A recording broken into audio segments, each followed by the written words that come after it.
Abra comigo, por favor, a carta que o apóstolo Paulo escreveu à igreja de Roma, capítulo de número 1. Nessa noite, com muito temor ao Senhor, eu quero compartilhar com vocês um único versículo, o versículo de número 16.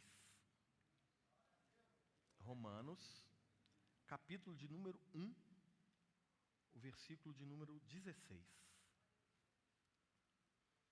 Amém? Apesar de colocarmos aqui o texto no telão todas as vezes, eu gostaria muito que você se esforçasse para manusear a sua Bíblia. Por que isso? Porque na oportunidade que o Senhor te confiar de compartilhar a palavra na rua, no local de trabalho ou em qualquer outro lugar, talvez você não tenha um telão para te auxiliar. E já versado aqui nas páginas da Bíblia, vai ficar mais fácil. Então, cultive esse hábito. Como também tem sido sempre proposto aqui em nossa igreja, se você tem o hábito de anotar, anote. Anote. Quando a gente anota, a gente tem a oportunidade de, durante a semana, revisitar aquele texto e ser novamente ministrado pelo Espírito Santo. E assim, aquela mensagem, ela enraiza em nós e pode mais facilmente ser compartilhada. Nós vamos ver aqui um pouquinho do propósito, do porquê eu e você fomos alcançados pelo Evangelho do Senhor. Não é para o nosso bel prazer apenas. É claro, é um benefício incrível, maravilhoso, ter sido alcançado pela graça do Senhor. Mas não é somente para nós. É essencialmente para através de nós. Amém? Romanos, capítulo 1, versículo 16, a palavra do Senhor diz assim: Pois não me envergonho do Evangelho, porque é o poder de Deus para a salvação de todo aquele que crê, primeiro o judeu e também o grego. Vamos ler de novo? Romanos, capítulo 1, verso 16. Porque não me envergonho do Evangelho, porque é o poder de Deus para a salvação de todo aquele que crê, primeiro do judeu e também do grego. Pai, esta é a Tua palavra. Nós agradecemos ao Senhor pelo privilégio que o Senhor nos concede em nos reunirmos aqui e buscar no Senhor. Fala conosco, Senhor, em nome de Jesus. Amém. Amém? Irmãos, esta carta, essa epístola, redigida pelo próprio apóstolo Paulo, e isso não há dúvidas em meio à classe teológica que muitas vezes debate e questiona sobre a autoria de algumas cartas. Para a epístola aos Romanos não há dúvida, é claro, ela é de autoria do apóstolo Paulo e tem várias evidências ao longo de toda a carta. Essa carta escrita entre os anos 56 e 59, ao final da terceira viagem missionária do apóstolo Paulo, provavelmente ainda em Corinto, após ter passado por Éfeso, Paulo estava a caminho de Jerusalém.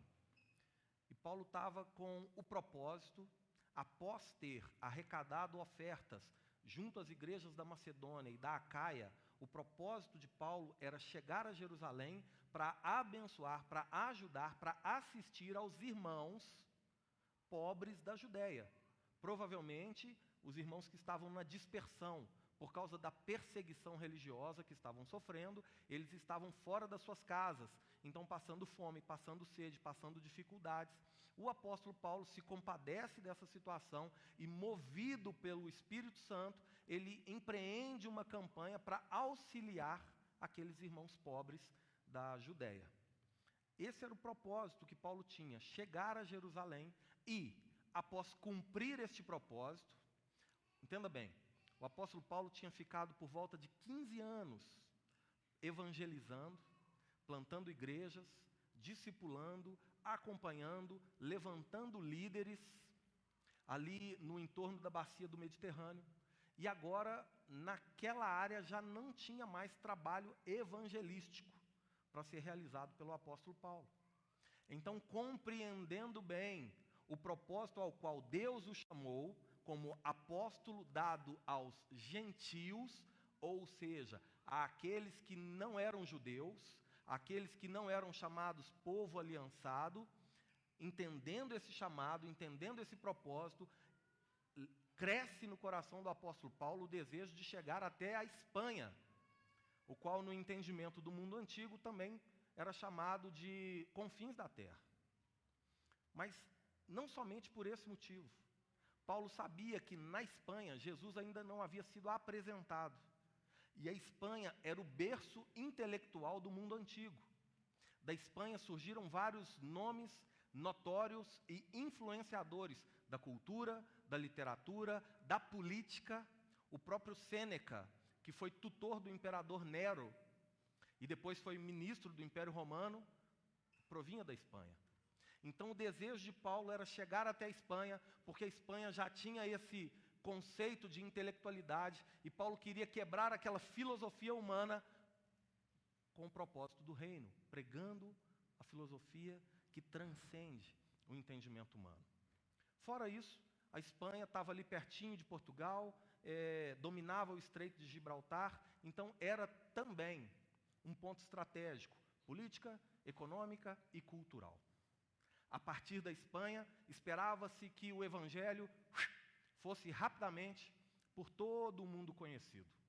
Então Paulo tinha um propósito no seu coração: levar adiante aquela palavra, aquele Evangelho, segundo recebeu do próprio Senhor Jesus. Paulo entendia a importância da Igreja de Roma no cumprimento desse objetivo. A Igreja de Roma não fora plantada por Paulo. Na verdade, não se sabe quem foi que iniciou a Igreja de Roma.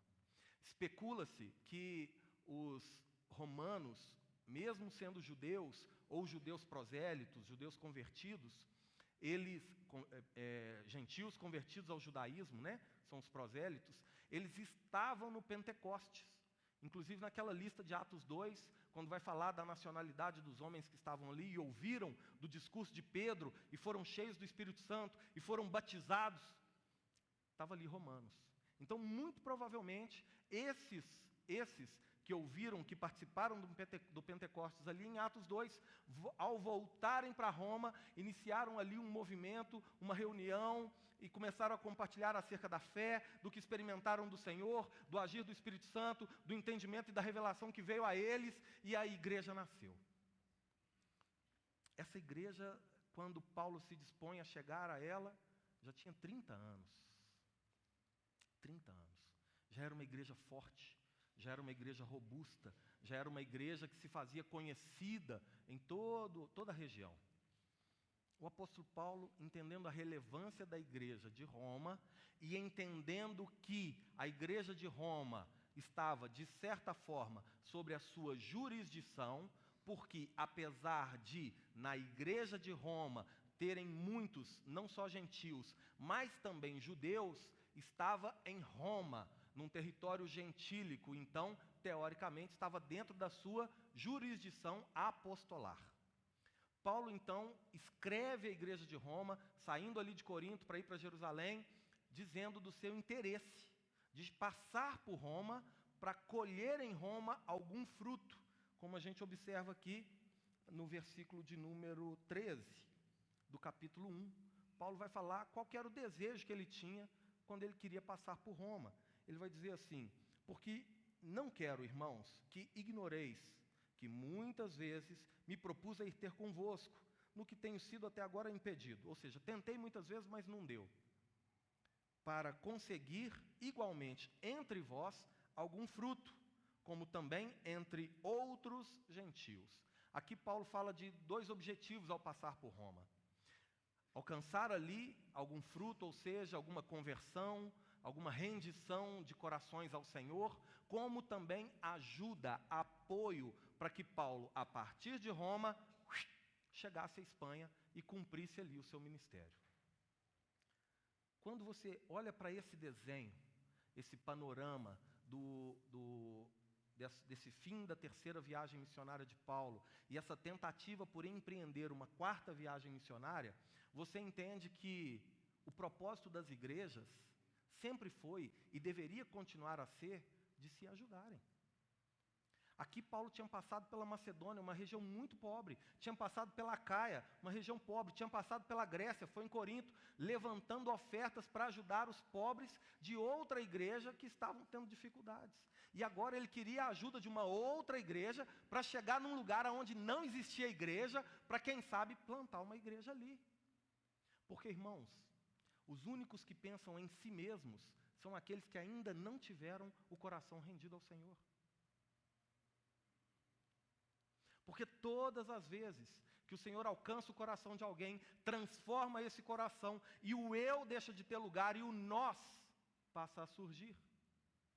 E o que passa a ser importante é aquilo que vai ser feito em nós, é aquilo que vai ser feito através de nós, e não mais apenas para mim mesmo.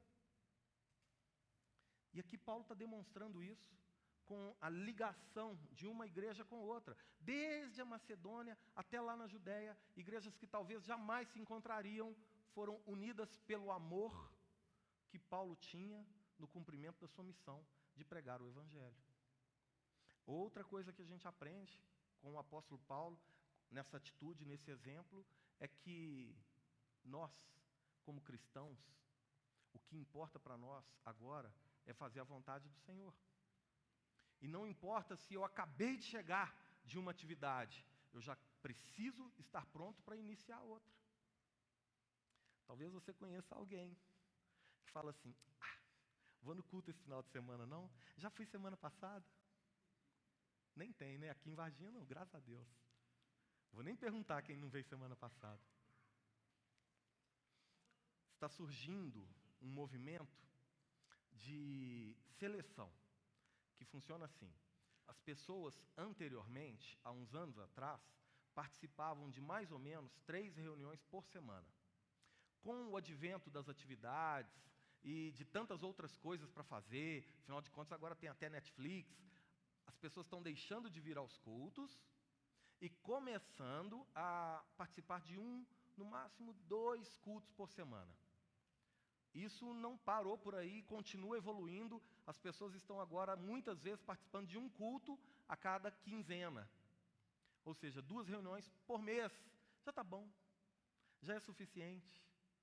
O louvor foi tão legal, a palavra foi top, já estou satisfeito.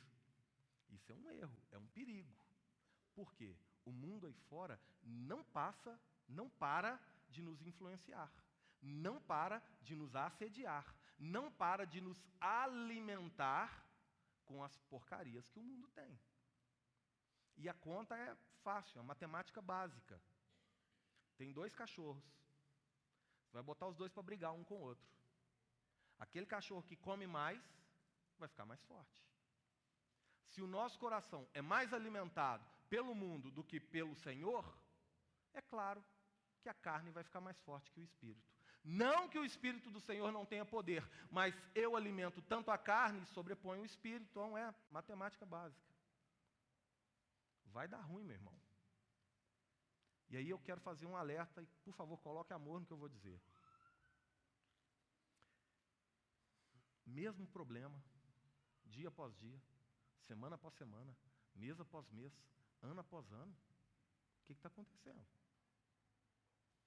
Será que o Evangelho não tem poder para mudar a gente, não? Ou será que sou eu que estou negando o Evangelho? Ou será que sou eu que estou virando as costas para a oferta de amor e graça que o Senhor tem proposto a mim? Ou será que sou eu que estou procurando me alimentar e me satisfazendo com o que o mundo oferece, em detrimento ao que o Senhor oferece? Não estou falando que é só na igreja. Não, na igreja é bom demais, irmãos. A gente tem comunhão, adora junto, o clima, a atmosfera é outra. Mas às vezes falo assim, eu vou ficar em casa, vou assistir pelo YouTube, pelo canal da Lagoinha Varginha, lagoinhavarginha.com. Nem sei se é esse. Mas vou assistir por lá. Vai. Aí você está assistindo, aí aparece um pop-up, você já distrai, você clica, já vai para outra coisa, vai para outra, vai para outra. Com você não acontece isso, eu sei. Cuidado. Lembra daquele texto de Paulo, que está lá registrado em Atos 20? O rapaz estava na janela. Janela não é lugar de sentar, ele estava sentado na janela. E aí ele começou, porque estava na janela a ter sua atenção dividida entre o que acontecia do lado de dentro do templo e o que acontecia do lado de fora do templo. Afinal de contas, está na janela. E aí, lá na janela, as coisas lá de fora distraíam, chamavam atenção. Quando olhava para dentro de novo, já não estava entendendo muito o que estava acontecendo. Daí a pouco ficou chato. Dormiu, caiu, morreu. É assim, é assim. Ah, tinha o Paulo ali, que foi lá, deitou, orou, e ele... Ah, mas e se não tiver na hora? Cuidado, irmãos. Nós, crentes, nós somos alvo do inimigo das nossas almas. Ele está ao nosso derredor, esperando uma brecha para tentar nos tragar. É uma realidade. Não é brincadeira. Não brinque com o Evangelho. Não brinque de ser cristão. Não existe mais ou menos crente. Ou você é totalmente de Jesus, ou não é. Não é. E aí, meu irmão, me perdoa se o que eu vou dizer agora vai parecer rude da minha parte, mas você está enganando a você mesmo. Está enganando a você mesmo. Você vem domingo à noite, aqui ou em qualquer outro lugar, ou a pessoa que está assistindo pela TV, e acha que aquilo ali já é suficiente. Não é. Não adianta você fazer parte de uma igreja. É necessário que a igreja faça parte de você. Somente nós, ocidentais, separamos a nossa vida entre vida cristã e vida sagrada, e vida secular. Que erro absurdo estamos cometendo. Não existe nem vida cristã, quanto mais vida secular. Existe vida, e a vida que eu vivo, eu devo declarar quem é o Senhor dessa minha vida. Se o Senhor da minha vida é Jesus, ou se o Senhor da minha vida sou eu mesmo. Não estou nem falando do diabo. Porque se eu só busco fazer as minhas vontades e não a vontade do Senhor, eu vou começar a escolher para onde ir, eu vou começar a escolher quando ir, e eu vou começar a escolher o que fazer. E aí, pega a dica aí. O servo que escolhe no que servir e quando servir e como servir, ele não é servo, ele é senhor. E muitas vezes o senhor dele é ele mesmo. Não é a Deus que a gente está servindo. Aqui, o apóstolo Paulo, terminando a terceira viagem missionária, já estava se dispondo a iniciar uma próxima, em plena e completa atividade. Tinha 15 anos que ele estava na labuta. Olha, terminei meu trabalho por aqui. Não tem mais nenhuma região aqui que eu não passei, não tem nenhum lugar por aqui que não ouviu de Jesus. Vou sentar e vou curtir o que aconteceu, o que eu conquistei. Errado. Isso é um entendimento do império humano. Desfrutar do que conquistou. Nós não. Nós estamos em guerra, nós estamos em batalha. Nós só vamos descansar a nossa alma. Ai, ai. Está complicado. Aqui, o apóstolo Paulo, ele tinha um outro propósito. Como ele era apóstolo aos gentios, ele vai dizer aqui, no verso 12, que é para que ele quer estar com eles, para que a companhia deles seja recíproca, para que eles se confortem e que por intermédio da fé mútua e dele eles tenham comunhão. E ele vai dizer, no versículo 11, que ele quer estar ali em Roma para confirmar aquela igreja. 30 anos de igreja. Não tinha um apóstolo sobre aquela igreja. Lembrando que apóstolo é só naquela época, viu, gente? Não vou entrar nesse assunto hoje, não. Não tinha um apóstolo sobre aquela igreja. E o apóstolo aos gentios era ele. Então, espera aí, eu tenho que dar um pulo aí para saber se vocês são, de fato, a igreja de Jesus. Porque se são a igreja de Jesus, a gente vai se confortar mutuamente e eu quero a ajuda de vocês. Porque eu sei que o propósito do coração de vocês, que são a igreja de Jesus, é o mesmo propósito que eu tenho no meu coração, que é continuar levando o evangelho de Jesus adiante. É continuar pregando e apregoando as boas novas, a boa notícia acerca do evangelho. Então, espera aí, eu vou aí, confirmo, está tudo certo, a gente se conforta, e aí, a partir de vocês, eu vou cumprir o propósito que Deus tem para a minha vida. Por quê? Todo propósito que Deus tem para cumprir na vida de cada um de nós, não vai se realizar individualmente. Vai se realizar através da unidade do corpo de Cristo. Entenda isso. Um missionário que a gente enviar para qualquer lugar do mundo, precisa estar acompanhado. Seja através das nossas ofertas, seja através das nossas orações, seja através da nossa comunhão. Nós não podemos enviar ninguém para lugar nenhum e abandonar essa pessoa lá. Quem está me entendendo? Então o apóstolo Paulo está falando isso. Eu sei que vocês são de Deus, eu vou estar aí, vou confirmar isso, e quando eu chegar aí está tudo certo. A partir de vocês, eu vou colher fruto aí, entre vocês, e vou colher fruto entre os gentios de outros lugares depois. Porque o propósito que preenche o nosso coração é um só. É levar adiante a boa notícia do Evangelho do nosso Senhor Jesus. Amém? Paulo, quando escreve aos Romanos, ele tinha 3 objetivos primários. O primeiro deles era preparar a sua chegada e levantar ali apoiadores para a sua missão na Espanha. Olha o que estava acontecendo na igreja de Roma. Naquela igreja composta também por judeus e judeus prosélitos, judeus convertidos, agora ao cristianismo, alguns deles estavam tentando desqualificar o discurso de Paulo, desqualificar o evangelho segundo Paulo apresentava, o evangelho da graça de Deus, que inclusive é o tema central dessa carta aos Romanos. A justificação pela fé, ou seja, não pela observação e prática das obras da lei, ou seja, não é possível para nenhum de nós se auto-justificar, porque nós não somos capazes de cumprir a lei. Logo, eu e você, ou seja, todos nós, somos carentes da ação de Deus que nos justifica, nos perdoa os pecados e então nos reconcilia de novo com o Criador.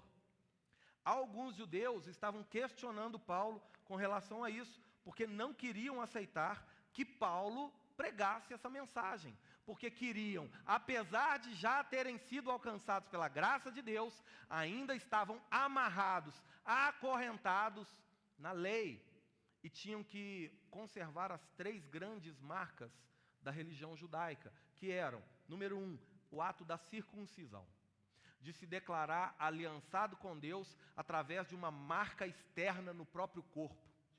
Paulo vai ensinar que a circuncisão, quando ele fala aos Gálatas, que a nossa circuncisão não é mais na carne, mas é no espírito. O que isso significa? Não é porque eu ando com uma Bíblia debaixo do braço que eu sou crente. Não é porque eu falo glória a Deus e aleluia que eu represento o Senhor Jesus. Se o meu coração de fato não estiver convertido e as intenções desse coração não estiverem alinhadas à vontade de Deus, pode parecer o que for. É igual o Denorex. Quem lembra do Denorex aí? Deixa eu ver quem tem mais de 40 anos. Parece, mas não é. Tem muito disso acontecendo hoje em dia. A gente se deixa levar pelas aparências. Ah, o moço está na igreja. Quem falou que o fato de estar na igreja confirma que somos crentes? Não é na igreja que a gente revela que a gente é crente, não, meu irmão. Sabe aonde que revela que a gente é crente? Quando ninguém está vendo. É quando a gente recebe a oportunidade de levar uma vantagem ilícita, mas ninguém vai saber. Mas eu me posiciono, não. Ninguém está me vendo, mas o Senhor está vendo. É quando eu recebo a oportunidade de ser agraciado, elogiado por alguém que não é a minha esposa, por alguém que não é o meu marido, e eu tomo aquilo como, nossa, que gostoso. Não, meu irmão. Não, minha irmã. Eu demonstro que o meu coração, de fato, está rendido e entregue ao Senhor, é quando somente o Senhor e eu vamos saber do que está acontecendo. É nesse momento. Por isso, Paulo tinha que chegar lá e confirmar a igreja. Quem está aqui comigo? Segunda grande marca que os religiosos, apesar da graça, estavam querendo fomentar em meio à igreja do Senhor. Um era a circuncisão, o outro era as dietas religiosas. Ah, não pode comer isso, não pode comer aquilo, não pode comer carne de porco. Outro dia um irmão me ligou, não vou contar quem é você não, tá? O irmão me ligou e falou assim, pastor, eu preciso muito saber qual que é a sua opinião sobre Levítico 11, que é o texto que normatiza acerca dessas dietas religiosas. O que pode, o que não pode comer carne, animal que tem pata fendida, que rumina, carne de porco, carne daquilo. Eu falei, faz o seguinte, passa lá no supermercado, compra a costelinha, começa a assar que a gente senta para conversar. Aí a gente resolve essa questão. Ou seja, irmãos, por favor entenda, nós não somos judeus, nós somos cristãos. A lei dada por Deus ao povo judeu serviu como orientação. Os princípios são muito importantes, mas as leis já foram cumpridas na pessoa de Jesus Cristo, que nos libertou da condenação da lei, porque senão nenhum de nós seria absolvido. Porque a Bíblia diz que nenhum de nós é capaz de cumprir a lei. Aquele que quebra um único preceito da lei é culpado de toda a lei. Então, por que, depois de termos sido libertos pela graça redentora, voltar a nos escravizar com atos de religiosidade? E aí, contextualizando isso para a igreja de hoje, não aponta o dedo para o irmão dizendo que ele é ou não é, porque ele faz isso ou faz aquilo.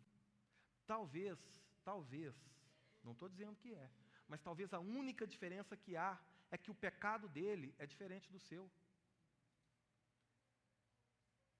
Mas tudo é pecado. E a Bíblia diz que todos pecaram. E todos são carentes dessa graça que o Senhor derrama. Amém?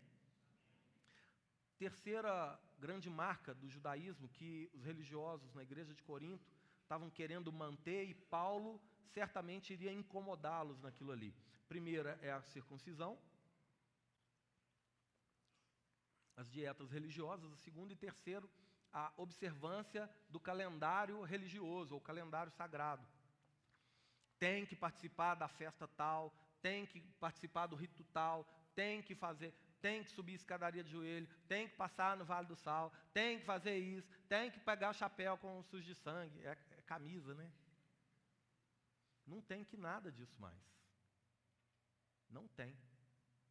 Na verdade, a única coisa que tem na nova aliança é que não pecar. O resto pode tudo, irmãos. Você pode dizer isso aí para o seu irmão? Pode tudo. A única coisa que não pode é pecar. Não é difícil entender isso. Como é que você sabe se uma coisa é pecado ou não? Vai escandalizar o seu irmão? Mas é uma coisa boba. Mas o irmão que está do seu lado não tem o entendimento que você tem. E isso que você vai fazer vai escandalizar seu irmão? Por amor a ele, não faça. Porque se você fizer, meu irmão, você está sendo arbitrário ao entendimento limitado que o seu irmão ainda tem.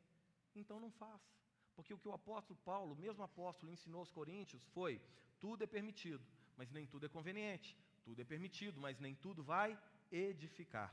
Esses homens esses judeus e judeus convertidos, eles estavam levantando, empreendendo uma campanha de perseguição contra Paulo. Não só na igreja de Roma, mas por onde Paulo passava, eles iam logo depois tentando desconstruir tudo aquilo que Paulo falava. E eles diziam que Paulo não era um apóstolo legítimo, porque ele não estava entre os 12.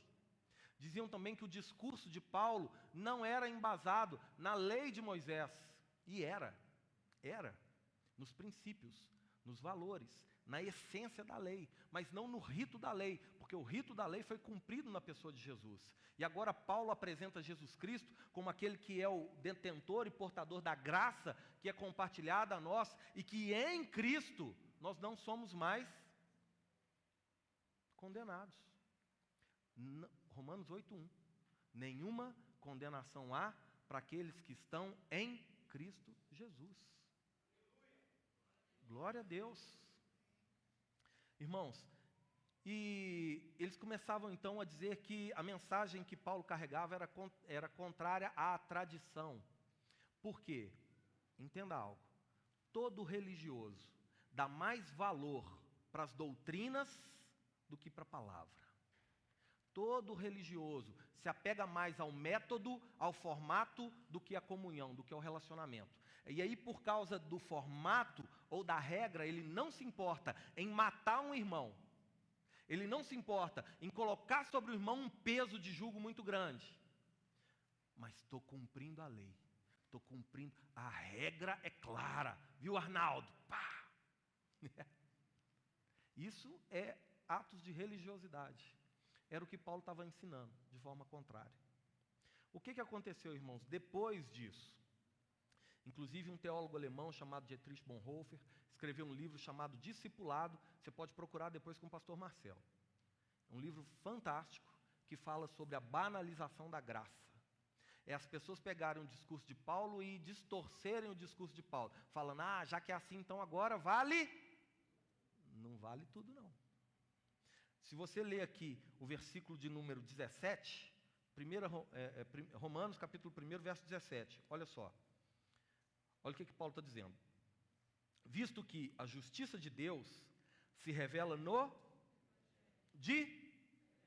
conforme está escrito, citando Abacuque, o que? O justo viverá pela fé. O que mostra que o cara é crente ou não?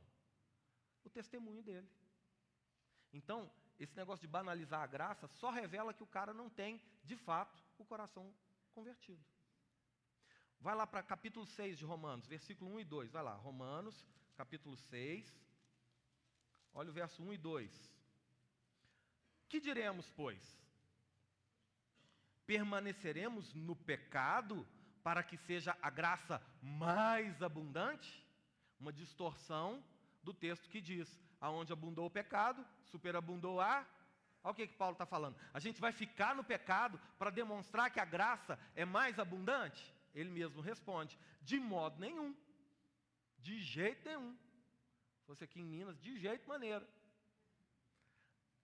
Como vivemos ainda no pecado, nós, os que para ele morremos? Pergunta retórica. O que ele está querendo dizer? Se faz isso, se continua vivendo no pecado com a desculpa da graça abundante, a verdade é que não morreu para o pecado coisa nenhuma. A verdade é que o coração não foi alcançado de jeito nenhum. Quem está me entendendo? Amém? Paulo então escreve aos Romanos para preparar a sua chegada ali, preparar os irmãos para apoiá-lo. Escreve também aos Romanos com o propósito de defender os seus ensinamentos e combater esse movimento religioso que tentava distorcer o que é ser igreja cristã, e também tinha o propósito de promover a união entre os irmãos judeus e gentios, membros da igreja de Roma, porque não existe nada pior para uma igreja do que falta de unidade. E aí vocês já devem ter me ouvido falar isso aqui, pelo menos todos os cultos. Deus ordena a bênção através da unidade. Onde não tem unidade, nada acontece. Igreja nenhuma tem problema financeiro. Igreja tem problema de falta de unidade. Igreja nenhuma tem problema para evangelizar. Tem problema de falta de unidade. Igreja nenhuma tem problema com pessoas se dispondo a servir aqui, ali, lá, acolá. Tem problema de falta de unidade. Porque quando tem unidade, tem uma única maneira de pensar e uma única maneira de agir. Aquilo que é a necessidade na minha vida é a necessidade na vida do meu irmão também. Aquilo que é a necessidade da vida do meu irmão também é a necessidade da minha vida. Juntos, nós vamos honrar ao Senhor. Por quê? O mundo vai saber que nós somos discípulos de Jesus quando houver amor uns pelos outros. É isso que João está dizendo. Agora, voltando para Paulo. Paulo, então, começa essa carta se apresentando, defendendo seu chamado apostólico e introduzindo o que será o tema central de toda a carta aos Romanos. A justificação pela fé, não por obras. O homem não é capaz de se auto-justificar. E é isso que ele vai defender ao longo dessa carta. Amém? Feita então a introdução, agora nós vamos passar para a mensagem. Glória a Deus. Aleluia, Senhor.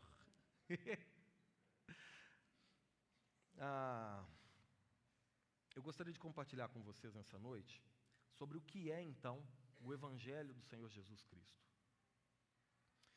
Um bom título para nós essa noite está escrito aqui, ó. Mais que uma boa notícia. E eu gostaria de refletir um pouquinho com você acerca disso. Que o Evangelho do nosso Senhor Jesus é mais do que uma boa notícia. É uma boa notícia, mas vai além de uma boa notícia. Às vezes você vai dar uma boa notícia para alguém.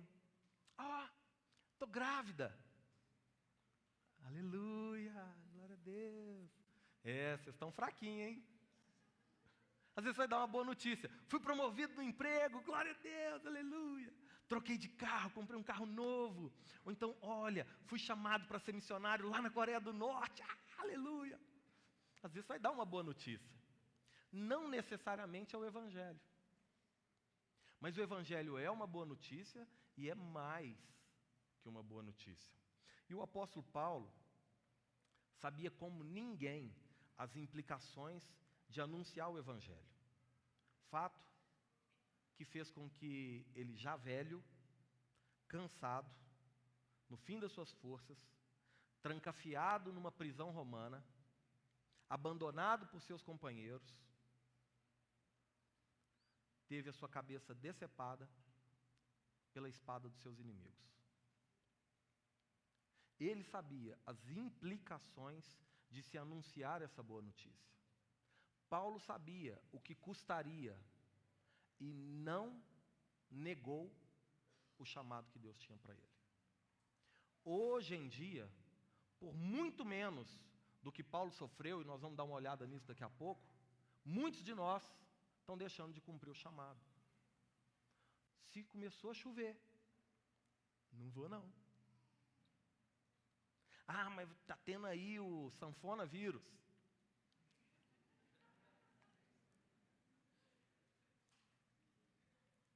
Vai ter jogo do Galo. Eu sei que é uma boa causa, mas o Evangelho é melhor. E vocês viram que golaço ontem? Desculpa aí, não resisti. Mas ainda assim, apesar de toda a consequência, de todas as implicações, o Evangelho continua a ser uma boa notícia. Paulo, irmãos, e a gente vai ver isso registrado em 2 Coríntios capítulo 11, não precisa abrir não. Eu vou ler aqui para vocês. Algumas coisas que o apóstolo sofreu para poder levar adiante a boa notícia do Evangelho.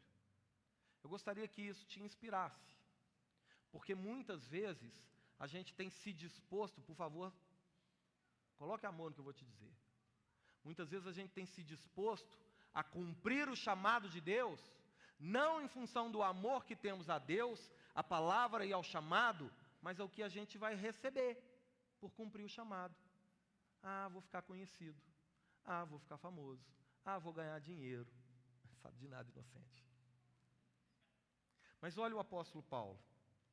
O apóstolo Paulo viveu uma vida inteira sendo perseguido, foi preso várias vezes, açoitado muitas vezes, viveu uma vida em perigos de morte muitas vezes. No final da vida morreu, perdeu a cabeça. Mas enquanto vivo, sofria risco de morrer várias vezes, em naufrágio várias vezes, em perigos em rios, em perigos entre salteadores, ladrões, em perigos entre patrícios, em perigos entre gentios, em perigos na cidade, em perigos no deserto, em perigos no mar, em perigos entre falsos irmãos, fadiga muitas vezes com fome, muitas vezes com sede, muitas vezes com frio e muitas vezes em nudez. Foi a vida de Paulo para anunciar uma boa notícia, para compartilhar com outros o que recebeu do Senhor. Ainda assim, apesar de tudo isso, o Evangelho continua a ser uma boa notícia. O grande problema, irmãos, é que, ainda nos dias de hoje, a boa notícia que Paulo se dispôs a dar a própria vida para anunciar, ela já parece não cobrar mais de nós as implicâncias de se anunciar o Evangelho. Eu anuncio o Evangelho se. Não, eu vou naquela viagem se for com fulano. Se for com Beltrano, nem vou. Eu vou servir nesse ministério se for com fulano de tal. Não, tal horário eu não sirvo mais não. Até tal hora eu fico. Depois de tal hora eu não fico mais não. Não, se tiver de chegar mais cedo, então arruma outro.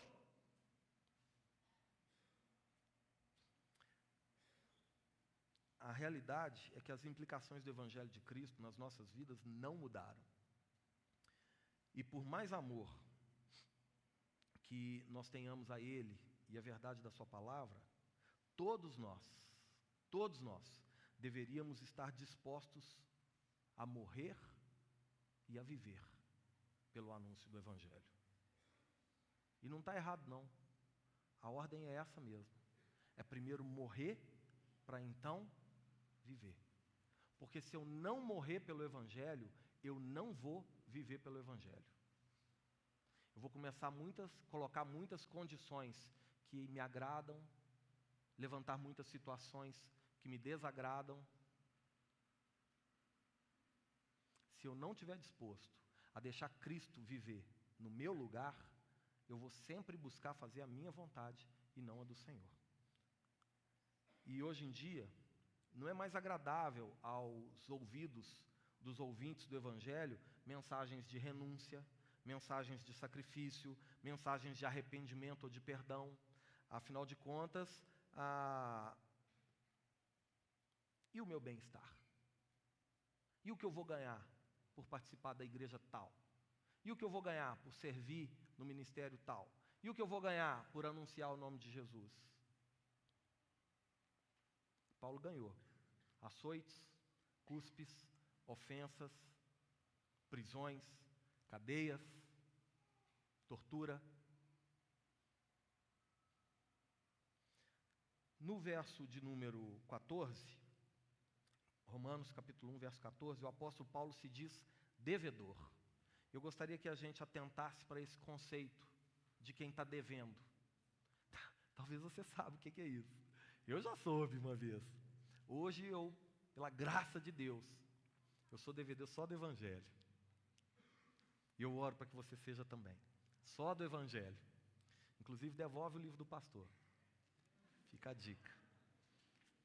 Quando ele se diz devedor, ele está dizendo que deve tanto a gregos como a bárbaros, deve também a sábios. Desliga, Paulo, por gentileza. Pode desligar, não está tão quente assim, não, tá? Tá? Ora para o Espírito Santo trazer o refrigério e o ar-condicionado. Então a gente tem que mexer neles, estão muito barulhentos. Olha só, o conceito de devedor a que Paulo se declara ser é o entendimento de alguém que recebeu algo do Senhor, que não merecia, uma conta que foi paga, que ele mesmo não tinha condição de pagar, e agora ele está em dívida, ele está em débito com aquele que pagou por ele essa conta. Talvez, e isso tem ficado cada dia mais distante dos nossos dias, o conceito de débito moral. O irmão se sacrificou por mim, agora aqui, eu ia morrer, você pulou na frente, me tirou daquele carro, agora a minha vida é sua. É isso que Paulo quer dizer, quando ele diz assim: o Senhor me tirou de onde eu estava, mudou meu coração, salvou a minha vida para a eternidade, me comissionou como apóstolo aos gentios. Então eu sou o devedor de cada gentil que existe nesse planeta. O meu dever agora é anunciar a boa nova, a mensagem, a boa notícia do Evangelho do Senhor Jesus, que um dia me alcançou. Eu oro para que através de mim alcance vocês também, e assim a gente vá propagando e elevando o Evangelho e promovendo a expansão do reino. E esse era o coração que Paulo tinha. Por isso, quando ele olha para ele mesmo, ele se vê como isso que vocês falaram, devedor. Hoje, as pessoas olham para si mesmos e se veem como merecedor. Meu irmão, se tem algo que nós merecíamos, era aquilo que não podíamos pagar, a condenação. Nós não podíamos nos livrar da condenação. E aí o Senhor pagou por mim e por você essa conta. Diz que na cruz ele pega o escrito de dívida e rasga.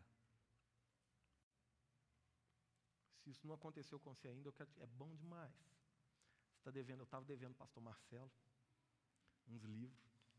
Aí ele chegou, o senhor quer, pastor, aleluia. É gostoso. E olha que foi só um livro. Imagina com as nossas almas, irmãos. Imagina esse sentimento que encheu o coração de Paulo, enchendo também os nossos corações, e repousar no nosso consciente o entendimento de que nós devemos, pela graça que nos foi dada e que não merecíamos, e que agora a gente quer, de alguma forma, levar isso para as outras pessoas e falar para as outras pessoas: olha, tem jeito, não importa qual seja a dificuldade, não importa quem você era, eu era aquele que achava que podia tudo, que tinha tudo, que merecia tudo, mas depois que eu encontrei Jesus, eu entendi que Ele tem algo que eu não tinha e que eu jamais poderia ter, se não fosse por causa do amor que Ele derramou sobre mim. Agora eu quero que vocês conheçam isso, então eu vou para onde quer que for, para anunciar essa verdade, custe o que custar. A vida que eu vivo, já não vivo mais eu, mas Cristo vive em mim. Amém? Aqui, irmãos, o apóstolo Paulo se vê como devedor de anunciar o que é verdadeiramente a mensagem do Evangelho, a boa notícia do Evangelho. Paulo tem uma dívida, pois reconhece que o que foi feito por ele era maior do que o que ele mesmo poderia fazer. Agora, no verso 15, o apóstolo Paulo vai dizer que ele está pronto. Olha só, pronto para seguir adiante com esse propósito de vida. Entenda algo, só quem se reconhece como devedor e é grato por aquilo que recebeu, agora entende que não pode ficar parado e que tem que seguir adiante. Aquele que ainda não entendeu isso e está achando que precisa ser reconhecido, está achando que precisa ser valorizado, está achando que precisa ser remunerado para seguir adiante, é porque, na verdade, ainda não entendeu nada. Eu estou pronto. E ele se diz pronto. No versículo 15, ele diz assim: eu estou pronto para seguir adiante e ter com vocês. Qualquer coisa diferente disso ainda nos mantém apegados à nossa vontade própria, valorizando e buscando somente aquilo que nós queremos para nós mesmos. É o eu de novo, e não o nós. Eu vou se você me pagar. Eu faço se eu ganhar isso. Quem está entendendo? No verso 16, agora, o apóstolo Paulo ele vai dizer que não se envergonha do Evangelho. Então ele vai dizer que é devedor, que por causa disso ele está pronto para ir, de alguma forma, tentar sanar essa dívida, e ele diz que não se envergonha disso. A gente precisa entender um pouquinho o contexto em que Paulo vivia. Paulo estava no ápice da dominação romana, que demonstrava toda a sua opulência e força de guerra, e a proposta, então, agora de um rei que fora morto numa cruz, ao lado de dois devedores, de dois criminosos devedores, não era compatível com o status de poder que o mundo estava presenciando. Então era uma vergonha. Esse rei dos judeus, que poder é esse? Foi moído naquela cruz. E isso, no coração de alguns, seduzidos pelo poder do mundo, era vergonha. Ah, coisa de crente. Esses crentes sabem de nada. Irmãos, hoje em dia, a gente ainda vê o Evangelho sendo confundido com o sucesso desse mundo e com a vitória nessa vida. O Evangelho é o sucesso apesar desse mundo. O Evangelho é a vitória além dessa vida. É muito maior e muito mais sublime. Não é apenas por aquilo que eu experimento aqui. É por aquilo que foi conquistado por mim e que vai me permitir a eternidade ao lado do Senhor. É um reino que é muito maior do que aquilo que eu consigo ver com meus olhos. A bênção que o Senhor tem para as nossas vidas vai além daquilo que eu consigo receber e tocar e desfrutar aqui. Por mais que eu viva 100, 120 anos, isso é nada frente à eternidade ao lado do Senhor. Por que então valorizar mais esse pó, esse sopro, esse fôlego de vida do que a eternidade? É isso que Paulo está ensinando. Eu não me envergonho do Evangelho. Eu não me envergonho do Evangelho. Tem muita gente ainda nos dias de hoje que se envergonha do Evangelho, porque tem aprendido de um Evangelho que se ocupa somente com as aparências, que se ocupa somente com o bem-estar, com o conforto, com a comodidade. Então, se eu não conquisto isso com Jesus, esse bem-estar, esse conforto, essa comodidade, é melhor eu nem falar em Jesus. É melhor eu nem anunciar Jesus. É o que tem acontecido. Em uma das reuniões que eu participei outro dia, a gente estudando sobre algumas seitas e heresias, tem uma reunião que se propõe a ser cristã, se intitula Igreja, e que orienta os membros. Ó, seu carro é que ano? 86. Vai parar no estacionamento da igreja, não. Só carro a partir de 2015 para parar no estacionamento da igreja. Por quê? Quer demonstrar uma bênção que não é proveniente do Evangelho. Quer ensinar as pessoas que a aparência, o conforto, o status, aquilo que se vê aqui é o que é a proposta do Evangelho. Está errado. Não é. Não é. Então, se eu não conquisto isso com Jesus, não vou nem falar dele, não vou nem anunciá-lo. Porque o que eu quero dizer com isso, e eu gostaria que vocês colocassem muito amor no que eu vou dizer também, é que esse não é o Evangelho do nosso Senhor Jesus. E que as pessoas que ainda estão se dispondo a viver esse tipo de prática do Evangelho, essas pessoas não têm apenas vergonha do Evangelho, mas estão se tornando a vergonha do Evangelho. Está confundindo aqueles que não conhecem o Jesus bíblico. Está confundindo aqueles que não conhecem a igreja cristã. E achando que o Evangelho é essa prosperidade medíocre que o mundo propõe. Não é. Eu posso e devo ter uma casa boa, um carro bom, se eu trabalhar para isso. Se assim for o propósito que Deus tem para mim, não tem nada de errado. O que eu não posso é fazer disso o motivo da minha vida. E passar por cima de quem quer que seja para fazer isso como valor para mim. A gente não pode se esquecer que para nós cristãos, o lugar mais alto que a gente precisa buscar alcançar é aos pés de Jesus.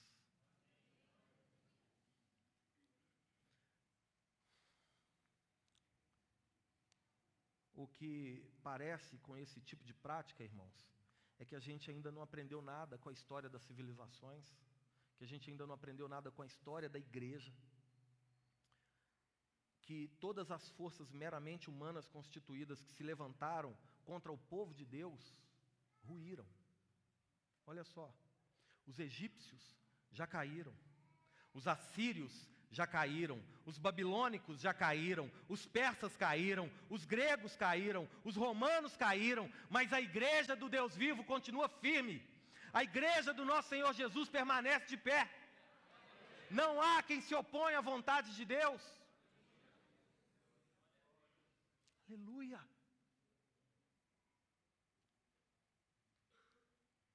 Por que trocar o que é eterno por aquilo que não tem valor? Se o evangelho que a gente está ouvindo não está transformando a nossa vida, é porque não é o evangelho de Jesus.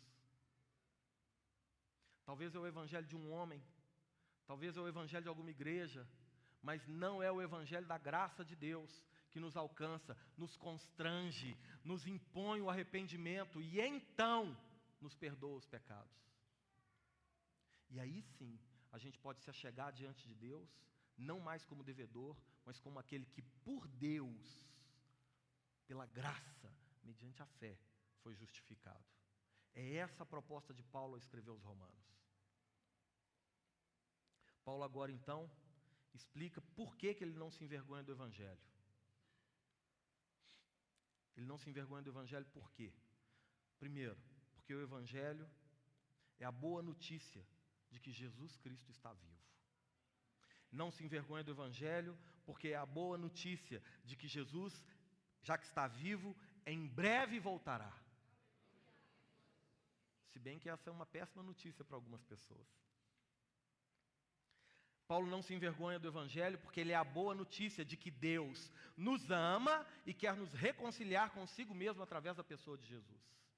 Paulo não se envergonha do Evangelho, porque é a boa notícia de que Jesus, na cruz do Calvário, pagou o nosso escrito de dívida, a dívida que nós devíamos e não tínhamos condição de pagar. Por isso é uma boa notícia. Mas o Evangelho é mais do que uma boa notícia. E além disso tudo, Paulo vai dizer por que o Evangelho é mais do que uma boa notícia. E aí no versículo 16, que nós lemos, ele vai dizer que além disso tudo, o Evangelho é o poder de Deus. Não existe força humana capaz de realizar o que Deus realiza. Não existe nada que possamos fazer ou realizar que se aproxime da obra que o Senhor edifica nos nossos corações. Não é por mérito nosso, não é por esforço nosso, não é pela nossa santidade ou pela nossa podridão. É por causa do amor de Deus. Isso nenhum de nós é capaz de realizar. A gente pode lançar uma semente, a gente pode regar a semente, mas fazer crescer só o Senhor é capaz. É mais do que uma boa notícia, porque além de tudo o Evangelho é o próprio poder de Deus. É mais do que uma boa notícia, porque é o poder de Deus para salvação. Por favor, entenda. Não é o poder de Deus para levantar um em detrimento a outros. Não é o poder de Deus para fazer de uns melhores do que os outros. Não é o poder de Deus para promover o nome de alguém. É o poder de Deus para salvação. Salvação vem de Deus. Só Deus pode dar. Só Deus pode realizar. O homem por si só não é capaz. É o que Paulo vai defender ao longo de toda essa carta. Por mais que o homem se esforce, ele não é capaz. O apóstolo Paulo testemunhou isso com a sua própria vida. Ele disse que ele era hebreu de hebreus, fariseu, quanto à lei, ele era irrepreensível, mas pecava. Irmãos, é o poder de Deus, é para salvação, e é mais do que uma boa notícia, porque é para todo aquele que nele crê. Não há acepção de pessoas com relação ao Evangelho. A única condição que há para que nos apropriemos da graça de Deus é crer no sacrifício salvífico de Jesus Cristo pela minha vida, pela sua vida. E a partir dessa fé, não importa se somos gregos, bárbaros, romanos, cita, não importa se somos sábios, ignorantes, não importa se são judeus ou o que for, todo aquele que crê será salvo. Isso é mais do que uma boa notícia. O Evangelho não separa pessoas. Não há da parte de Deus o desejo de condenar alguns e salvar outros. O que há da parte de Deus é a disposição por salvar a todos, com a única condição de que você creia que Jesus Cristo tem poder para mudar a sua vida, tem poder para mudar a sua história, tem poder para fazer você nova criatura, para fazer de você uma pessoa diferente. E a partir do momento que você crê que Jesus Cristo é o Filho de Deus, morreu, ressuscitou e pagou por você e por mim um preço que eu e você não podíamos pagar, você vai tomar posse do perdão dos seus pecados, da justificação dada por Deus e então da salvação. Com isso, eu gostaria de encerrar contando para vocês uma parábola. Pode esperar só um minutinho, só um minutinho. Porque eu não quero que vocês se distraiam nesse momento com nada. Essa parábola é uma parábola já antiga, mas eu ouvi novamente através do Dr. Rodrigo Silva, que eu admiro muito, e eu quero fazer minhas as palavras dele e contar para você uma parábola que ilustra um pouquinho o agir salvador de Deus para comigo e para contigo. Do que é que Paulo estava falando ao declarar que não se envergonha do Evangelho, porque é o poder de Deus para a salvação de todo aquele que nele crê. Dizem que certa vez, lá na época do Velho Oeste, um rapaz cometeu um crime e acabou sendo preso por esse crime. Mas os moradores daquela cidade onde o rapaz foi preso se compadeceram dele, da história dele, e enviaram uma carta para o governador daquele estado, pedindo o perdão para aquele rapaz, porque senão, por causa do crime que ele cometeu, ele seria condenado, enforcado e morto. O governador então pensou: eu vou soltar esse rapaz, mas antes eu quero conhecê-lo, eu vou até ele. O governador então, se disfarçando de pastor, de pregador das boas novas do Evangelho, pegou o induto de perdão, a carta de liberação daquele jovem, colocou dentro da Bíblia e foi até a cadeia. Quando ele chegou lá, vestido de pastor, com a Bíblia na mão, e ele entrou na cadeia onde o rapaz estava, ele falou para o rapaz assim: eu tenho uma boa notícia para você.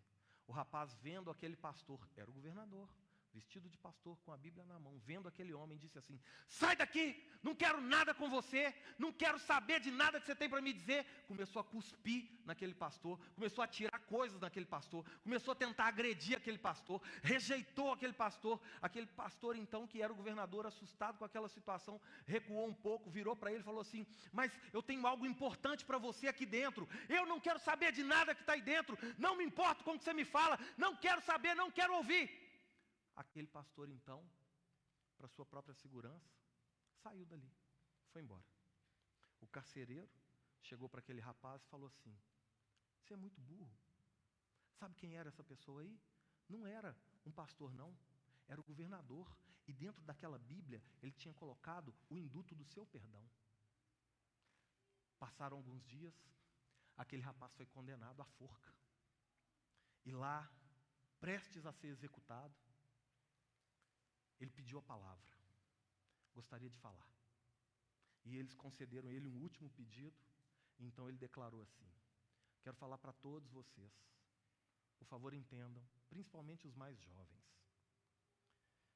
Eu vou morrer daqui a pouco, mas eu não vou morrer por causa dos crimes que eu cometi. Eu vou morrer por causa do perdão que eu recusei.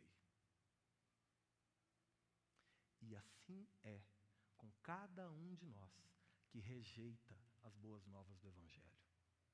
Nem um de nós vai ser condenado pelo pecado que cometeu. Nós vamos ser condenados pelo perdão que nós recusamos. Vamos ser condenados por virar as costas para o Senhor. Vamos ser condenados por negligenciar a salvação que o Senhor nos oferece pela graça, mediante a fé que vem pelo ouvir e ouvir da palavra. Então, que eu e você possamos entender que o Evangelho é mais do que uma boa notícia. É o poder de Deus para a salvação de todo aquele que nele crê. Amém? Fica de pé no seu lugar, por favor.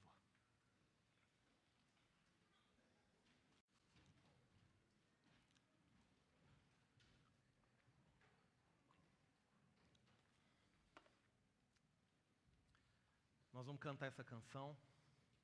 Enquanto os meninos se posicionam aqui, eu gostaria de orar com você, para que Deus guarde em nosso coração a palavra que nos foi ministrada essa noite.